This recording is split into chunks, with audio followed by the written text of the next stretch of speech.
കളമശ്ശേരി മയക്കുമരുന്ന് കേസിൽ പ്രതിയായതിനെ തുടർന്ന് അഭിരാജിനെ എസ്എഫ്ഐയിൽ നിന്ന് പുറത്താക്കി. ഇന്നലെ ചേർന്ന യൂണിറ്റ് സമ്മേളനത്തിലാണ് തീരുമാനം. ആജ്ഞ രവീന്ദ്രൻ വാർത്തയുടെ വിശദാംശങ്ങളുമായി ചേരുകയാണ്. ആജ്ഞ, മയക്കുമരുന്ന് കേസിൽ ഉൾപ്പെട്ട ആൾക്കെതിരെ നടപടിയെടുത്തിരിക്കുകയാണ് എസ്എഫ്ഐ. അയാളെ പുറത്താക്കിയിരിക്കുന്നു എസ്എഫ്ഐയിൽ നിന്ന്. ഇതിലൂടെ മുഖം രക്ഷിക്കാനുള്ള ഒരു നടപടിയാണോ സംഘടന നടത്തുന്നത്? എന്തൊക്കെയാണ് നേതാക്കൾ വാർത്താ സമ്മേളനത്തിൽ വിശദീകരിച്ചത്?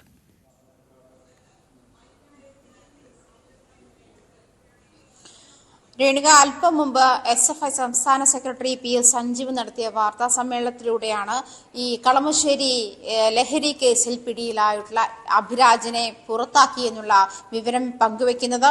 എസ്എഫ്ഐയുടെ എല്ലാ അംഗത്വവും, അഭിരാജിന്റെ എല്ലാ അംഗത്വവും റദ്ദാക്കിയിട്ടുണ്ട്. ഇന്നലെ അടിയന്തരമായി ചേർന്ന യൂണിറ്റ് സമ്മേളനത്തിലാണ് ഈ തീരുമാനമുണ്ടായത് എന്ന് സഞ്ജീവ് വ്യക്തമാക്കുന്നുണ്ട്.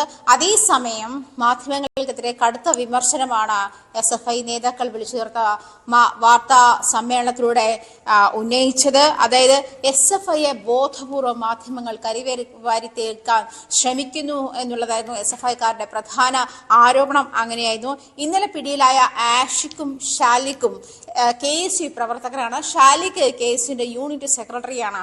എന്നിട്ട് പോലും പൂർവ്വ വിദ്യാർത്ഥികൾ എന്ന് മാത്രമാണ് മാധ്യമങ്ങൾ ഈ കണ്ട നേരം അത്രയും വാർത്ത നൽകിയിരുന്നത്. അതിൽ എസ്എഫ്ഐയുടെ ബന്ധം കണ്ടുപിടിക്കാൻ മാധ്യമങ്ങൾക്ക് അതിന് കൃത്യമായ അജണ്ട ഉണ്ടായിരുന്നു. അതേസമയം KSUവിന്റെ ബന്ധം പുറത്തു വന്നപ്പോൾ നേരെ യൂട്ടേൺ എടുത്ത് തിരിയുന്ന ഒരു സാഹചര്യമായിരുന്നു മാധ്യമങ്ങളുടെ ഭാഗത്തുനിന്നും. അങ്ങനത്തെ ഒരു നിലപാടായിരുന്നു മാധ്യമങ്ങളുടെ ഭാഗത്തുനിന്നും ഉണ്ടായത്.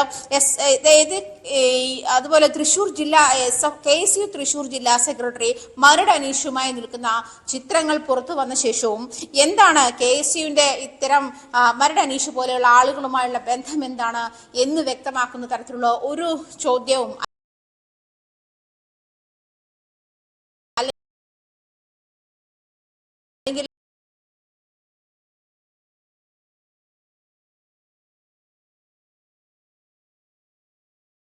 ായി. ഇതിൽ പ്രധാനപ്പെട്ട കാര്യം എസ്എഫ്ഐ മുന്നോട്ട് വെക്കുന്നത് ഈ എസ്എഫ്ഐയുടെ യൂണിയൻ ജനറൽ സെക്രട്ടറിയെ ഇതുമായി ബന്ധപ്പെട്ട് അറസ്റ്റിലായപ്പോൾ മാത്രം എസ്എഫ്ഐയുടെ പേരിൽ അല്ലെങ്കിൽ എസ്എഫ്ഐ പ്രവർത്തകൻ അറസ്റ്റിലായി എന്ന് വാർത്ത നൽകാൻ മാധ്യമങ്ങൾക്ക് ഭയങ്കര ആവേശമായിരുന്നു. പക്ഷെ അത് KSUവിന്റെ പേരിലേക്ക് വന്നപ്പോൾ, അല്ലെങ്കിൽ KSU പ്രവർത്തകർ അറസ്റ്റിലായപ്പോൾ ജയിലിലുള്ള 3 പേരും KSU പ്രവർത്തകരാണ്. അതുണ്ടായില്ല മാധ്യമപ്രവർത്തകരുടെ ഭാഗത്തു നിന്നും എന്ന് തന്നെയാണ് KSU എസ്എഫ്ഐ സംസ്ഥാന പ്രസിഡന്റ്, സംസ്ഥാന സെക്രട്ടറി ആജ്ഞ രവീന്ദ്രനാണ് വിവരങ്ങൾ നൽകിയത്. എന്തായാലും